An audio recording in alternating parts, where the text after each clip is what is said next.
Hi, I'm Ray Hager, substituting for Sam Shad today, and welcome to Nevada Newsmakers. Our guest today is C.J. Hadley, the editor and publisher of Range magazine. And on our pundit panel, we have Trey Abney, Ellie Lopez-Bowlan, and Mike Draper. That's all coming up next on an all-new Nevada Newsmakers.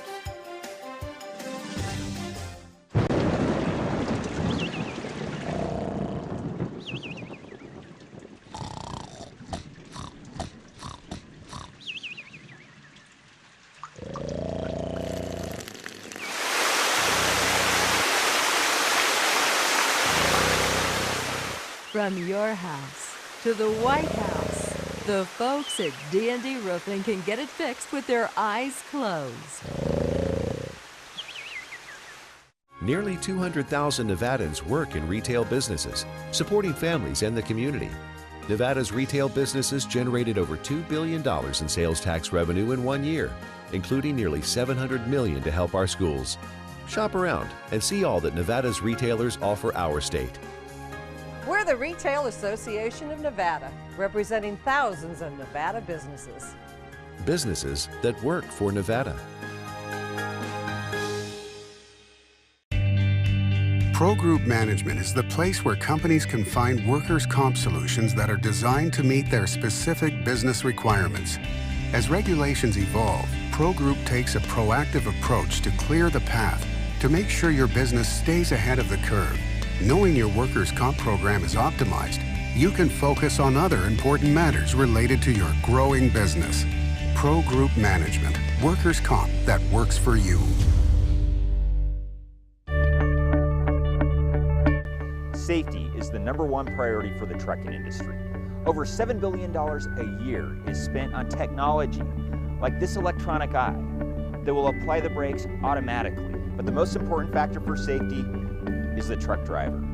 These hardworking men and women who safely move over 70% of our nation's freight and 94% of Nevada's. We thank you because trucks move America forward. Dean Heller made a promise. I'm telling you right now, I cannot support a piece of legislation that takes insurance away from hundreds of thousands of Nevadans. But then Donald Trump threatened Dean Heller. Look, he wants to remain a senator, doesn't he? And then Dean Heller broke his promise. Heller says he has changed his stance on the repeal. He decided not to cross Trump. Senator Dean Heller will vote to proceed. That is a complete 180. Dean Heller broke his promise and caved to Donald Trump. SMP is responsible for the content of this act.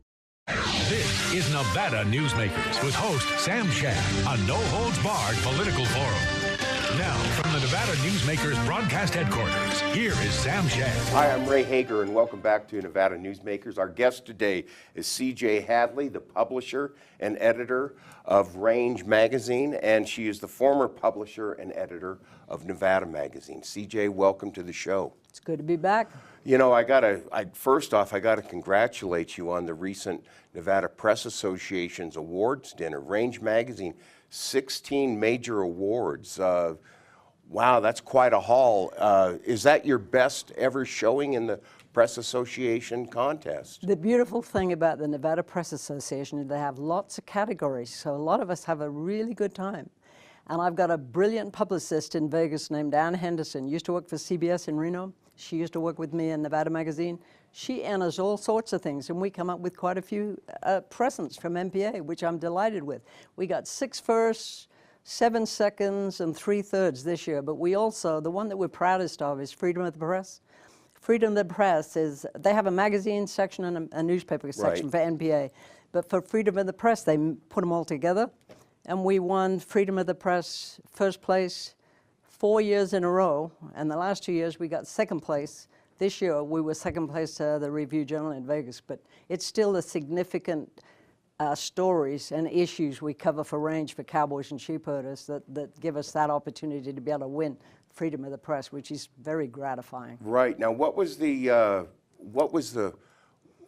piece that won you the Freedom of a Press award?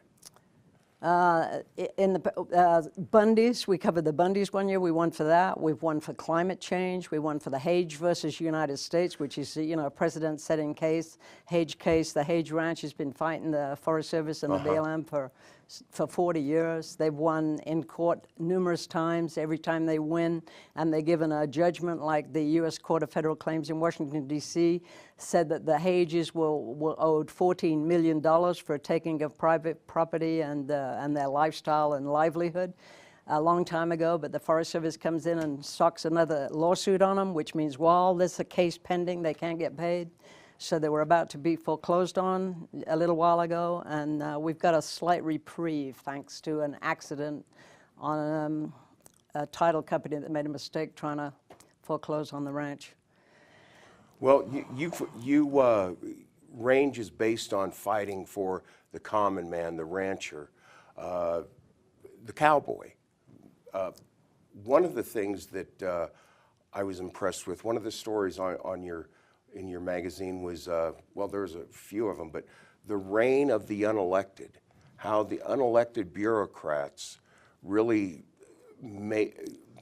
they make all the rules for Western land management. Is that a good, concise synopsis of the story? It's pretty good. It's in Washington, D.C., they're talking about the dark state. They're talking about all the undercover guys that are really in charge. It's exactly the same out here, but with us, it's federal employees, bureaucrats, Forest Service, BLM, U.S. Fish and Wildlife Service, Park Service, all of those guys. They've got so much power now because what they do is the Congress passes a law, and then the agencies interpret the law and put regulations together which suit the law, but it's nowhere near what the law was intended to be. And so it's a little out of control out here, and the ranchers are hurting terribly, and they are food producers. I am an advocate for resource providers, which is cowboys, sheep herders, farmers, loggers, and miners. We do very little about mining, but logging, the forestry industry is completely chaotic. It's in bad shape. Ranching is in bad shape because of the terrible pressures that environmental groups and the federal government and state agencies occasionally, like Fish and Game, will put on the ranchers. And so it's a hell of a battle, and I really believe they're the best people in the world, the most important people in the world. They're food producers. And so I decided I would back him. Okay.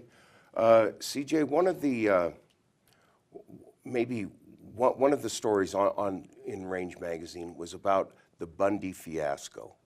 It was called Onslaught at Bunkerville. Okay. Since then, Ryan Bundy, Cliven's son, is running for the governor of Nevada. I was wondering, how do you feel about his running, and from what I understand, he is not aligned with any political party, or is he? Ryan is a very smart man. He should not be running for governor because he doesn't have a chance in hell. But he's making a point, and they made a point down in Bunkerville to stand for their rights, private property rights, water rights, range rights, forage rights, and he's just carrying it on and running for governor, and he's getting publicity for it, so that's a good thing. He's not going to be governor, but it doesn't hurt to run. And the things that happen to the Bundys, all you hear are sound bites like New York Times, they owe $1 million, and you know, they're refused to pay a grazing fee. The real story has got nothing to do with those two things, and Range has been covering it diligently for decades. Since 1991 is the first time Range did a Cliven Bundy story.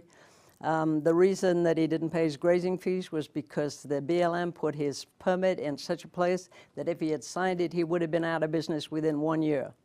1 year after being there since 1880s. So he said, I can't sign it, but he gave the money anyway to the BLM. The BLM said, I can't accept the money because you didn't sign the permit. So, but Cliven tried to pay it to the county, Clark County, and also the state. They couldn't take it because there's no place to put a grazing fee in the state budget.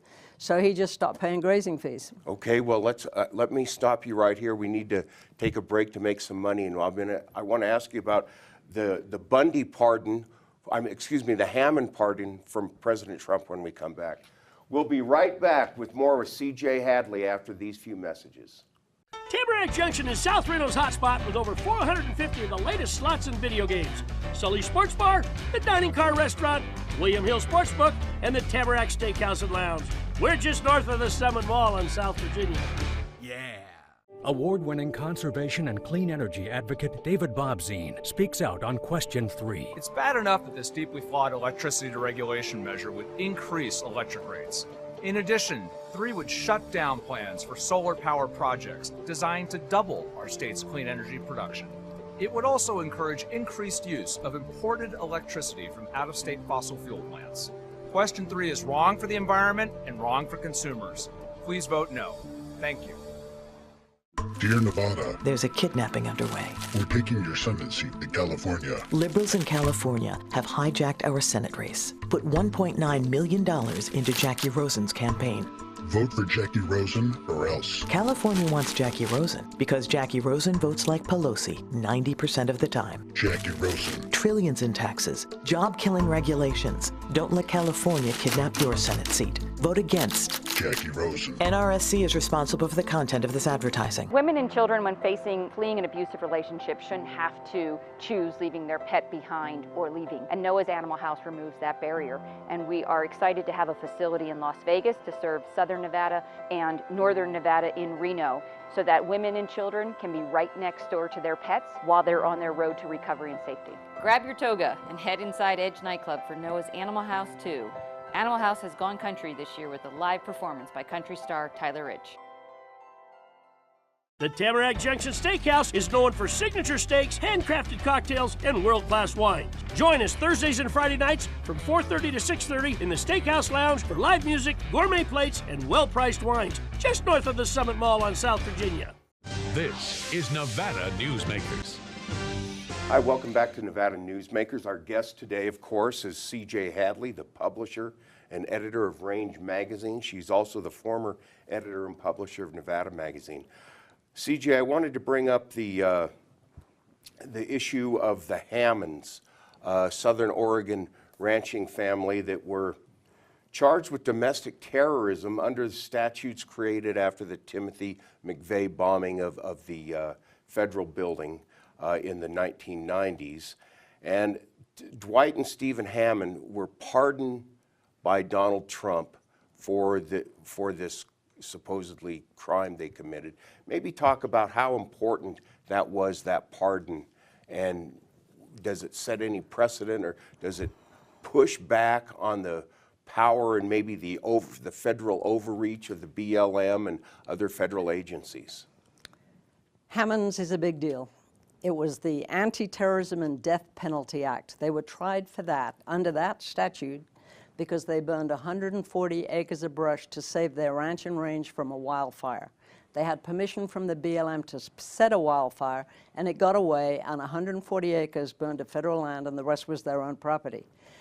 They were tried in Oregon, and the judge says it is unconscionable to give these guys the 5 years minimum on death terrorism for 140 acres of brush. So he gave Dwight, the father, 3 months in prison and the son 1 year and a day. He also separated the sentences so that one of them could run the ranch while the other was away. That's how good the judge was in Oregon. The BLM and the U.S. Fish and Wildlife Service, thanks to the Department of Interior and the Department of Justice lawyers, took them back to court because they wanted them to get the minimum, 5 years minimum each. So they did, and they went to Terminal Island Prison in Los Angeles for 5 years to serve the full 5 years. It's unconscionable for 140 acres of brush when they were forced to pay $400,000 restitution for the 140 acres that burned, because they pled guilty to arson in the end. And they also had to sign over the rights to their ranch, first option, to the federal government before they went into prison. And they were denied their gun rights and their pilot's license, everything, because they were now felons. It got to the White House, and the White House realized that this was absolutely outrageous, and Trump pardoned him in July. It was the most staggering, beautiful thing that ever happened. And Dwight had already served 3 years, and Stephen had already served 4 years. So they had a year off for Steve and 2 years off for Dwight, and it was a beautiful day.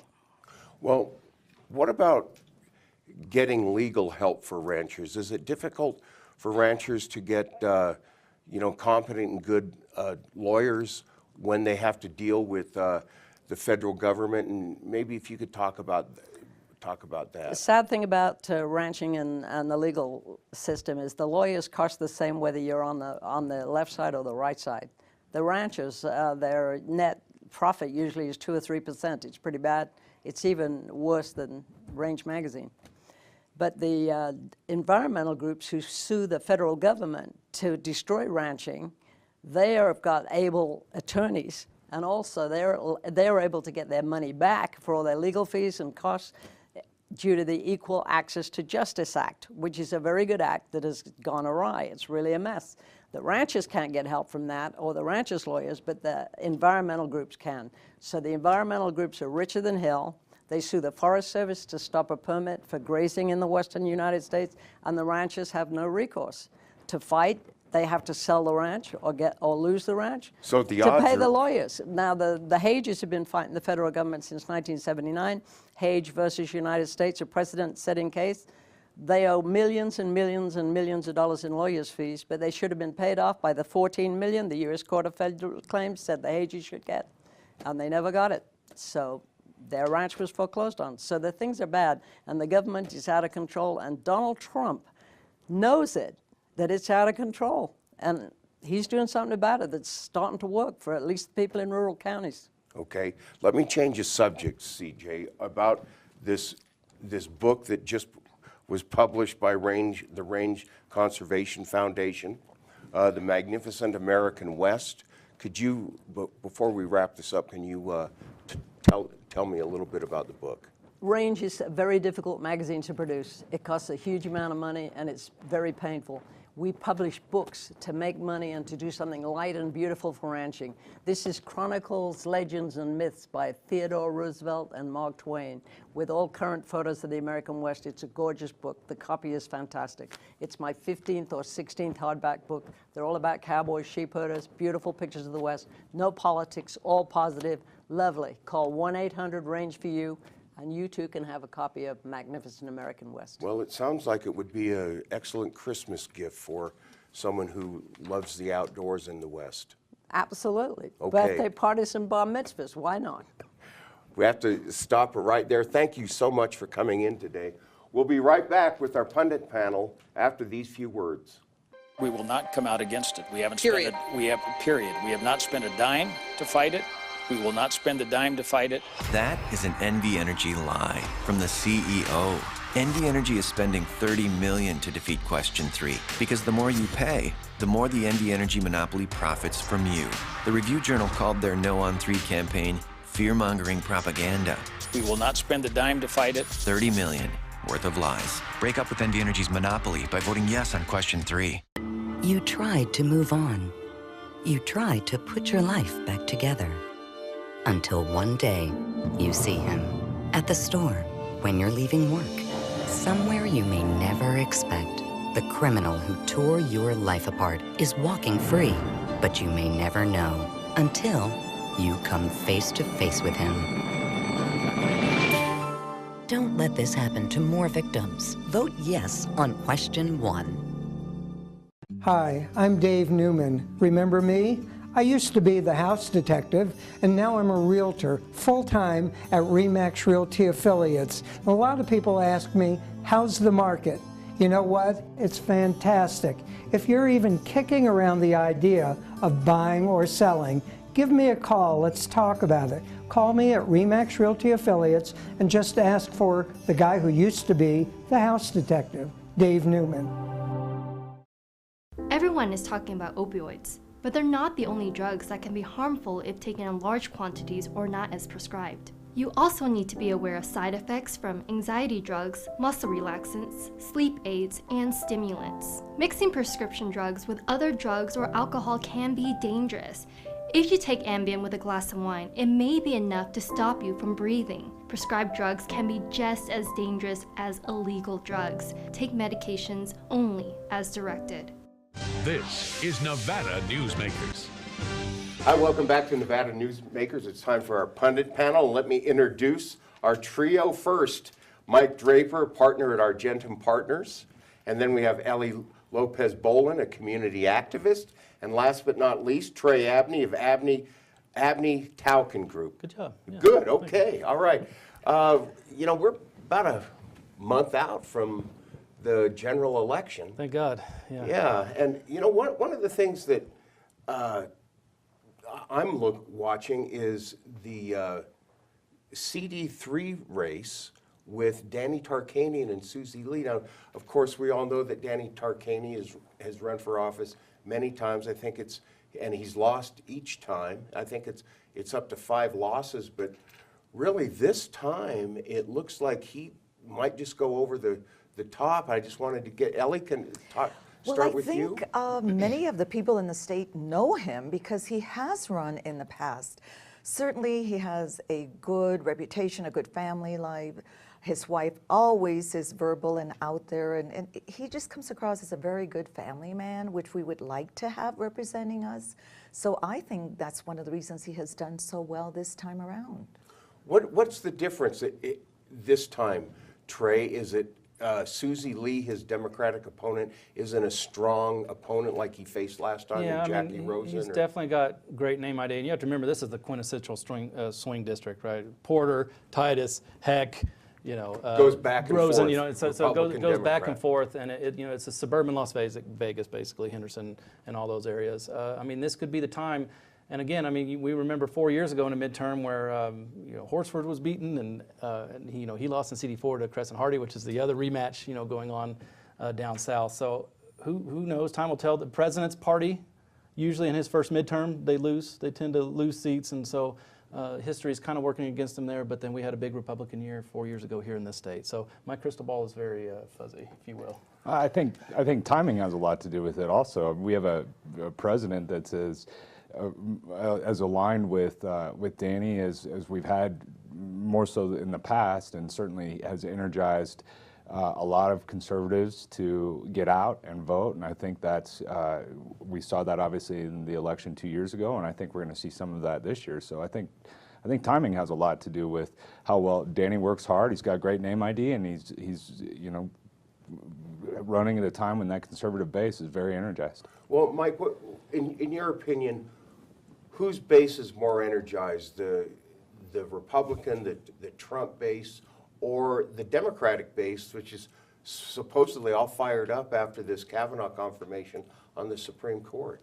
I think that, number one, I think they're both energized. I think we go off of, you know, typically Republicans have a better turnout in a non-presidential election. So if that trend carries over and you've got an energized Republican base, I think they're as energized as they've ever been. I think you see people like Danny have a very good shot and you know, maybe finally gets over the goal line this time. The big question in the room is, how do Democrats turn out? Clearly they're energized. That doesn't typically and traditionally show at the polls. That could be different this year, though. Well, Ellie, the Tarkanian Susie Lee race is not the only close race we have here. We have the gubernatorial race with Republican Adam Laxalt against Democrat Steve Sisolak. That's really tight. What do you? I find this one of the most exciting governor's race ever. I think both sides have worked very, very hard, and they both have huge bases and support. I was interested in finding out what their health care plans for this state are, because certainly we have the issues. We are having a hard time attracting healthcare providers to Nevada. Sisolak said something about we need to get more doctors, but what he needs to also address is doctors are not entering primary care. In 2017, only 15% of doctors went into primary care. So we need to look at other alternatives to delivery of healthcare in Nevada, especially with our rural population. I know as a nurse practitioner, 87% of nurse practitioners are practicing in primary care. So we need to look as a group, as a state, at other alternatives to delivery of care in Nevada. Okay, now Trey, when you go to the U.S. Senate race, Dean Heller against Jackie Rosen, it seems like health care there is going to could be the key issue, make or break either candidate. That one is a rock fight, and I think Senator Heller and all the Republicans were hoping to run on the big tax cut bill that they passed earlier this year, but polling shows that that's not as big of an issue as health care is to voters. And you know, Obamacare was not very popular when it first passed, but I think once the pre-existing condition stuff and all this stuff comes into place, like any other program that people get used to, they like it. And so they're hoping to just hammer him on his perceived back and forth on the Affordable Care. You're talking about Senator Heller? Yes, sir. Yes, sir. So and so they're trying to do that. And again, those polls, just like the governor, both of these are neck and neck. And again, it's a cliche, right? It's going to be turnout. I mean, I think Dean has a leg up. Dean has never lost a race. He's been in very tight races before, and he's the known entity. But Congresswoman Rosen has done a good job keeping up with him. Mike, what are your thoughts on this U.S. Senate race for Nevada? Well, I think it's pretty amazing to watch what's happened. As Trey said, you know, you've got somebody that's a tremendous campaigner, like Senator Heller, who's never lost a race. You know, I think Jackie's done a very good job at building some name ID quickly for herself in the North. Right. And so we see polls, I mean, daily, Ray, as you do, as you do, Ellie and Trey, that show each one up. And every day it changes. I just saw a poll today that had Senator Heller up by a couple of points. He got a big bump from the Kavanaugh confirmation. We're starting to see that come down a little bit, but it's fascinating to watch. I think at the end of the day, you look at Senator Heller's track record, and he's definitely tough to beat. So. Okay, but Jackie Rosen does have an advantage in registered voters, so we'll have to wait and see. Yeah. We'll be right back to wrap up today's Nevada Newsmakers after this. A bird's eye captures its surroundings at different heights. At Brian Culpa Photography, we can make your imagination soar over buildings, parks, cityscapes, and beyond. Brian's images tell the story and get the job done. If you need a new perspective to tell your story, contact Brian today. Brian Culpa Photography. Experience the bird's eye view at brianculpaphotography.com. Hi, my name's Marilyn Miner, and I'm sure you'd agree that Nevada's a very special place to live. I was born here, and my husband and I have raised our family here. I feel it's a privilege to live and work in the Truckee Meadows. I especially enjoy helping my clients reach their real estate goals. Sometimes the smallest details provide the greatest satisfaction. I'd be complimented to talk to you about your next move. Call Marilyn Miner at Dixon Realty, 742-1280, or log on to marilynminer.com. St. Ives Florist, for every holiday and every special occasion. For romance. Custom home design. We have the largest selection of fresh flowers in northern Nevada. And we also offer a large selection of unique gift items. Come see me, Lori Ann, at St. Ives Florist, 700 South Wells Avenue, or call me at 333-9190. Pro Group Management specializes in providing industries with the necessary components to satisfy and exceed workers' comp requirements. Every business has unique needs and specific regulations. Pro Group Management stays ahead of the curve, providing up-to-date services to keep your industry in top form. Discover how we simplify your tasks, improve efficiency, and reduce expense to keep you moving in a positive direction. Pro Group Management. Workers' comp that works for you. Thanks for watching. Tomorrow's show will feature Ray Bacon, the Executive Director of the Nevada Manufacturers Association, and we'll be talking about the Tesla Technology and Innovation Summit. That's all coming up next on an all-new Nevada Newsmakers.